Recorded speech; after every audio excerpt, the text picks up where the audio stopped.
friends, my name is Umar Paul and welcome to the channel of Uracdemy Tutorials. Today we are going to take some questions from the previous year prelims UPSC exam. So it's important to revise and solve the MCQs because when you solve these MCQs it will help you to solve the MCQs in exam and also helps you to make revise. So if you read theory of questions like Indian national movement, ancient India, and other topics, it is necessary.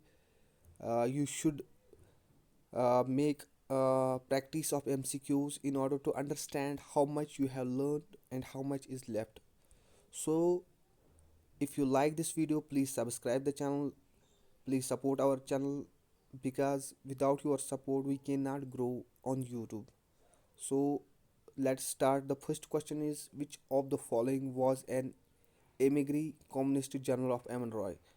As we know, Aman Roy was a communist leader. He was belonged from the communist ideas. Communists are those who believes on the ideas of Karl Marx, as Karl Marx believes in that workers of the world one day will unite and destroy capitalism. Simply, the communist idea was against the capitalism and it was a reaction against capitalism. They totally disagree with capitalistic ideas. So, it is the basic motive of communists. So, it's what Eamon Roy's first immigrant communist general was Vanguard. Communist Vanguard was immigrant communist general of the Eamon Roy. So, Vanguard, we should remember that it was asked by the UPSC in UPSC exam in previous years. So Vanguard was simply its answer. So another question is, what is the correct sequence of the following events? Simply we have to give correct sequence. Simply this question tells us about you have to put the sequence of the correct order. Firstly, Lucknow Act, introduction of diarchy, Revolt Act, the partition of Bengal. These were the reforms, we can say. Reforms are new laws introduced to the British at different period of the time. Firstly, partition of Bengal was its first option because partition took place in 1905. Then we know Lucknow Pact 1916, and we can understand here. I will give you complete chart. Lucknow Pact 1916. It was, and partition of Bengal was first. Then was Lucknow Pact. Then third one was inter Revolt Act, and finally was introduction of diarchy. Diarchy simply means the dual government, and Revolt Act was, it was the act British introduced in 1918. This, according to this act, British can arrest anyone in India without any warrant. So this act was introduced in order. Revolt Act was introduced in order to crush the nationalist movement in India. So it's simple here. The Barn dacoity was first major venture of the revolutionary terrorists of the freedom movement in. Now we have another event, Barn dacoity. It was an dacoity, or we can then say it was attack by the nationalists venture revolutionary, which were known as revolutionary terrorists of the freedom movement. They were, it was took place in East Bengal in 1908. Barn dacoity was organized by the Dhaka Anushala under the Pulin Das in East Bengal. So they were revolutionary terrorists. Why they were called revolutionary terrorists? Because it was the name introduced by British for them. Because these kind of nationalists involved in the violent actions against the British. So British called them terrorists.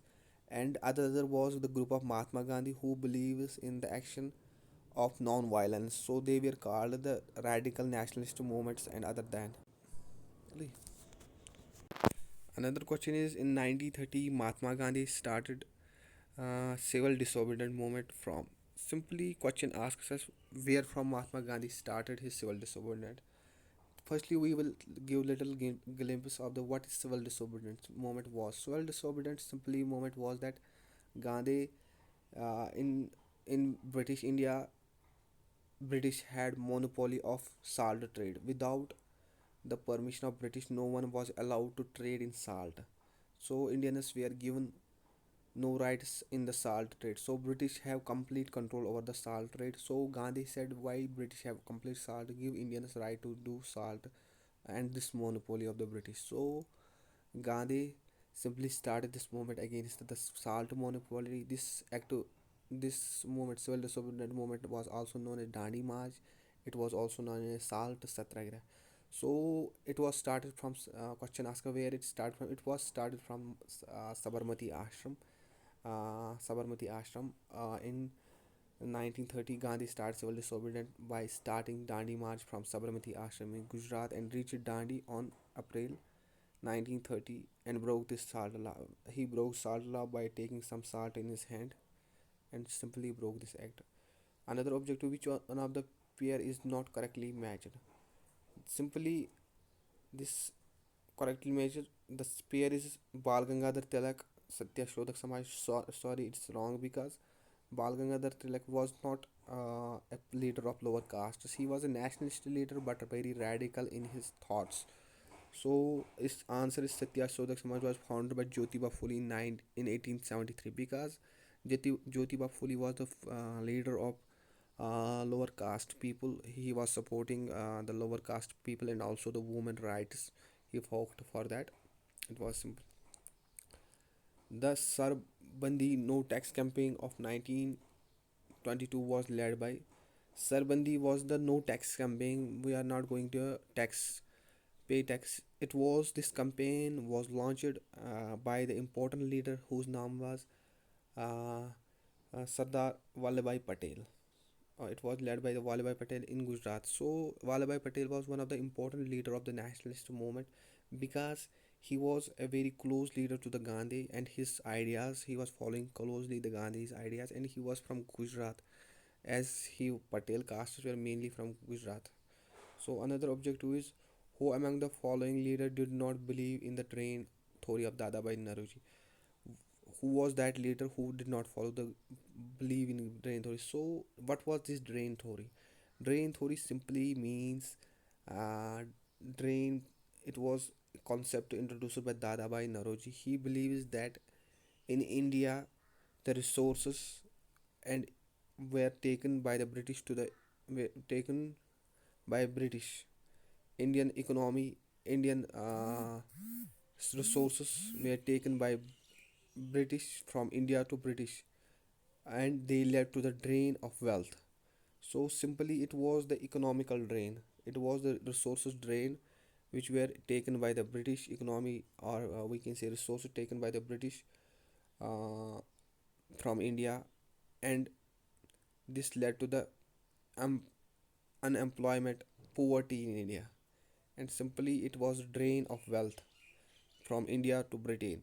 And it was one of the important leaders, Sir Said Ahmed Khan, who did not believe in the drain theory. Economic drain refers to the portion of national products of India which were not available for consumption of its own people, but was being drained away to the British political reasons, and India was not getting adequate economic or material returns from it. The drain theory was put forward by Dadabhai in his book Poverty and Un-British Rule in India. Simply, it was put by Dadabhai Naroji in his book Poverty and Un-British Rule in India. It was also asked in this competitive exams who the book written by Poverty and Un-British Rule in India. Who written this book? It was Dadabhai Naroji.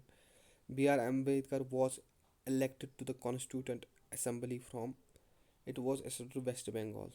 He was the president of the Bombay presidency but elected a constituency from West Bengal से उनको elect किया गया था simply.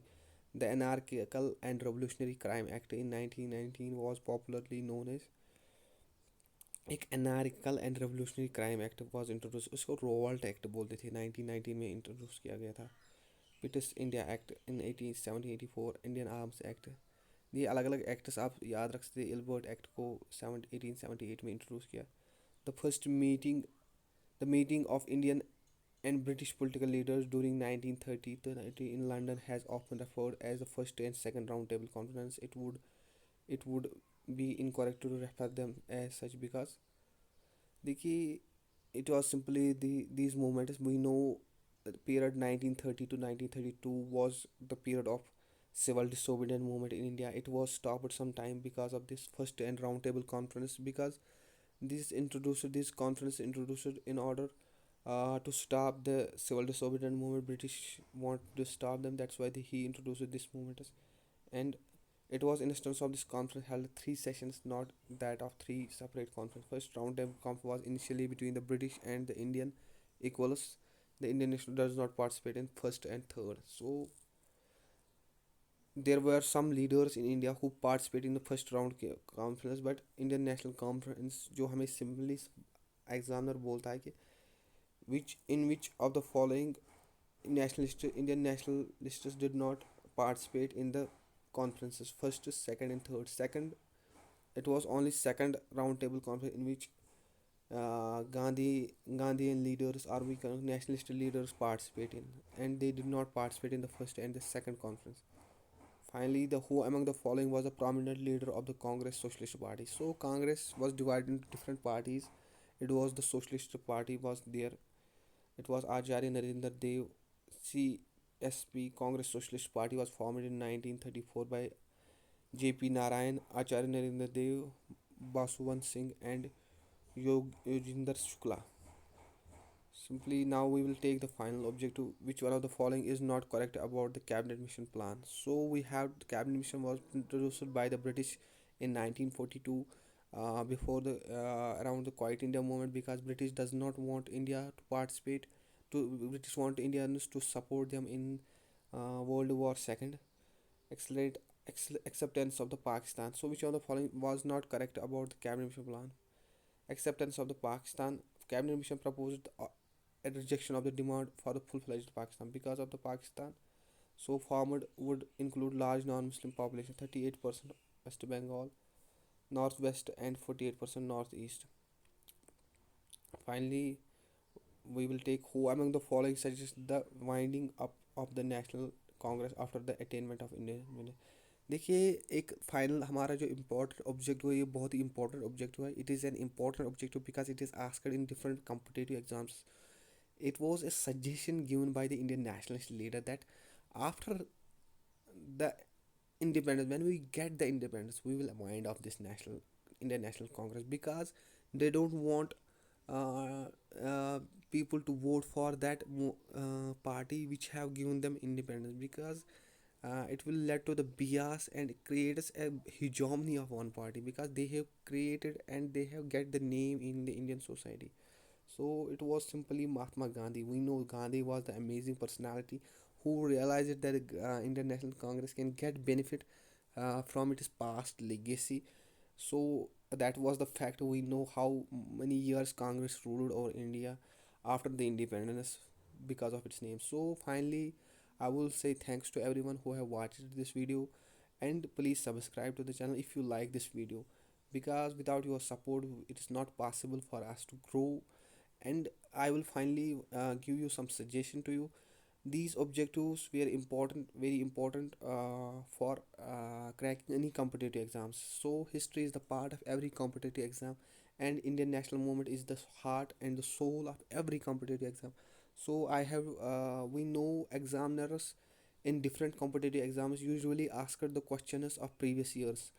What type of previous years? They ask the questions from UPSC civil services, uh, and asked these questions into the different exams in railways, in bank exam. If history comes in the some parts of the exams like railway exams, like sub inspectors and other simple types of exams, history is main part of the every exam. So we know that examiner mostly repeats the previous year questions or the questions which were related to these. So we have taken this objective series in order to make students to revise and understand the concept and understand where they are now. If they solve these questions, they should understand they have crossed a level. Now they have to go for the next level. Thank you. Please subscribe your academic tutorials YouTube channel. Thanks.